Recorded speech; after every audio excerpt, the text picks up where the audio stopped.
বন্ধুরা কিউট বানরের গাড়ি চালানো আর খরগোশের একটি মজার খান। বন্ধুরা অনুরোধ বিরোধী শেষ পর্যন্ত দেখেন, ভালো লাগবে। একদিন ছোট্ট বানরটা পেল বিশাল এক গাজর। মা এত বড় গাজর এটা কিভাবে নেবে? বানরটি তার ছোট্ট গাড়ির উপর গাজরটিকে রাখে ও গাড়ি চালিয়ে চলে যায়। তারপর বউ করে রান্না দিল।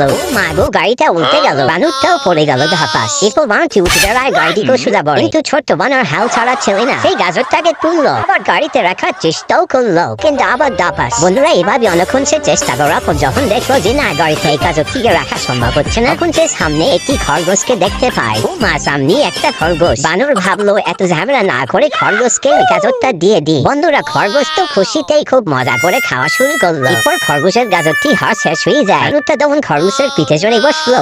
এবার আর গাড়ি বলতে যাবে না। বন্ধুরা এই বলে ছোট্ট বানরটি খরগোশটি পিঠে খুব আরামে ঘুমিয়ে পড়েছে। কিউট বন্ধুরা, কেমন লাগলো ভিডিওটি? ভালো লাগলে একটি লাইক করো আর এরকম মজার ভিডিও পেতে চ্যানেলটিকে সাবস্ক্রাইব করে পাশে থাকা বেল বাটনটি প্রেস করে দাও।